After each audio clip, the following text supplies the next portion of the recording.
E aí, prontos para mais uma análise? Hoje, o nosso destino é uma metrópole microscópica incrivelmente complexa e perfeitamente organizada: a célula. Quando a gente examina esses fundamentos biológicos de perto, fica muito claro que não estamos lidando com uma simples bolsinha de líquido, de jeito nenhum. Trata-se de uma verdadeira fábrica biológica, super dinâmica, onde cada organela tem um papel absolutamente fundamental para manter tudo funcionando. Vamos entender exatamente como essa engrenagem perfeita roda na prática. Bom, o nosso roteiro para essa explicação é bem direto. A gente vai passar por 1. Fundamentos da célula, 2. A membrana plasmática, 3. Transporte através da membrana, 4. Mitocôndrias e energia e, por fim, 5. A linha de produção. Então vamos lá. Parte 1. Fundamentos da célula, focando em procariontes e eucariontes. Para começar a entender essa metrópole toda, a grande sacada se resume à organização do núcleo. E a própria origem das palavras já entrega o jogo, viu? Pró significa primeiro e cário significa núcleo. Ou seja, nas células procariontes, o material genético está ali, solto. Já o prefixo eu significa verdadeiro, o que destaca perfeitamente que as células eucariontes têm um núcleo super distinto, guardadinho e isolado por um envoltório nuclear. E observar isso lado a lado ilustra de forma brilhante esse salto estrutural evolutivo. De um lado, a gente tem a simplicidade mais rústica do procarionte. Do outro, a célula eucarionte, que é muito mais complexa e cheia de organelas. E detalhe, entre essas organelas e o núcleo da célula eucarionte, existe um trânsito constante de moléculas para lá e para cá, formando um ecossistema interno vivíssimo. Agora, onde é que todo esse tráfego acontece? No citosol. E olha, quem pensa que isso é só um espaço vazio, pode esquecer.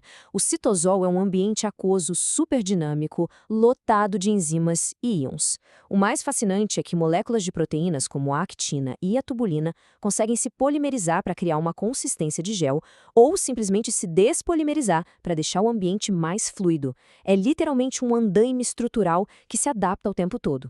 Seguindo em frente, parte 2. A membrana plasmática, a grande fronteira celular. Indo agora em direção ao exterior da célula, a gente precisa ver como essa barreira é construída. Sabe aquela ideia de um muro de concreto rígido? Não é nada disso. A membrana segue o chamado modelo do mosaico fluido. Isso quer dizer que estamos olhando para um mar em constante movimento, feito de moléculas de lipídios, com jangadas flutuantes e proteínas incrustadas. E não subestime essas proteínas, tá? Elas chegam a representar quase 50% do peso da membrana e são as grandes responsáveis por fazer a mágica acontecer ali na fronteira. O que é muito legal de notar nessa estrutura são as cabeças hidrofílicas que adoram água apontando para fora, enquanto as caudas hidrofóbicas ficam escondidinhas lá dentro, super protegidas. E projetando-se ali no topo para o lado de fora, a gente tem o glicocálise. Essa camada de carboidratos é absolutamente crucial, porque é assim que as células se reconhecem e se conectam umas com as outras. É como se fosse o crachá de identificação da célula. Muito bem, parte 3. Transporte através da membrana. Como as coisas cruzam essa fronteira? Com as fronteiras mapeadas, a pergunta que fica é: como os materiais entram e saem? A célula usa basicamente duas táticas. A primeira é o transporte passivo, que é literalmente como descer uma ladeira. As moléculas fluem tranquilamente a favor do gradiente de concentração sem gastar um pingo de energia. Já o transporte ativo é a subida da ladeira. Ele consome energia, geralmente na forma de ATP, para bombear coisas ativamente contra esse gradiente natural. Dá trabalho, mas é necessário. Fica bem mais fácil visualizar essa dinâmica quando comparamos os dois. De um lado, as proteínas de canal ou carreadoras funcionam como portas abertas, facilitando esse movimento passivo. Do outro, a gente vê a força bruta mecânica da bomba de sódio-potássio, queimando energia para empurrar os íons na marra exatamente contra o fluxo. Mas e se a célula precisar engolir algo grande ou em grande quantidade? Nesses casos específicos, ela usa a endocitose mediada por receptores. É um processo extremamente sequencial e super organizado para capturar exatamente o que ela quer lá do lado de fora. A coreografia é mais ou menos assim. Os receptores se agrupam, a membrana vai se dobrando para dentro e cria um bolsão revestido por uma proteína chamada clatrina. Esse bolsão se solta, forma uma vesícula lá no citoplasma e acaba se fundindo com um endossomo. É lá que o material vai ser processado ou digerido. É um sistema de entrega perfeito. 4. Mitocôndrias e energia. A usina de força da célula.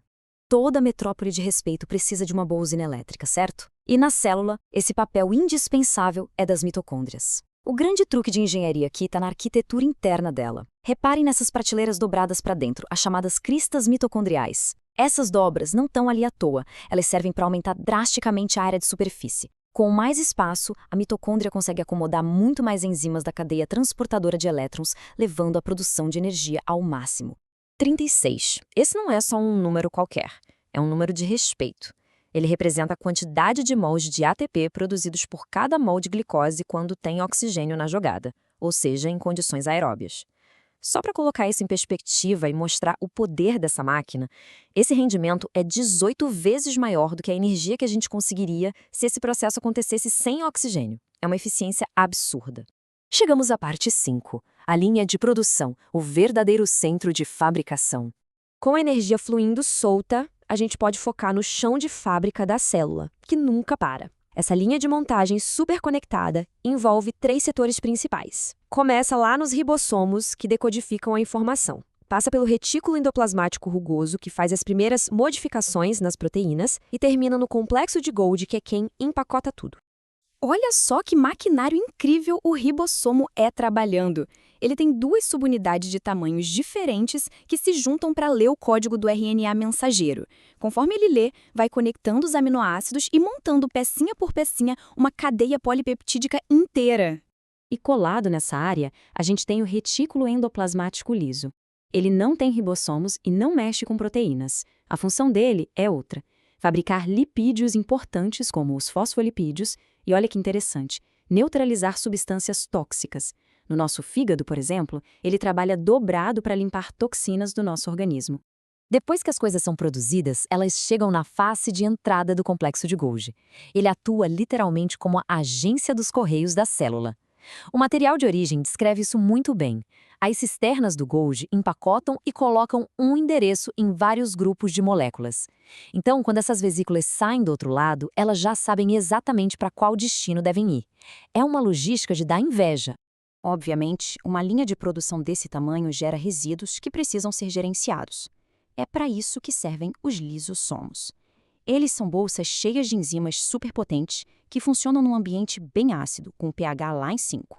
Quando encontram uma vesícula com detritos ou material velho, eles se fundem a ela, quebram tudo e reciclam o que dá para aproveitar. E para fechar a nossa análise de hoje, eu deixo vocês com um detalhe simplesmente de explodir a cabeça. Lembra das mitocôndrias, as nossas usinas de força? Pois é, elas têm o seu próprio DNA circular, que por acaso é muito parecido com o DNA das bactérias.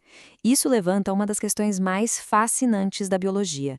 E se a nossa fonte de energia começou, lá no passado, como uma parceria evolutiva com antigas bactérias independentes? Fica aí essa reflexão, depois desse baita mergulho na metrópole celular.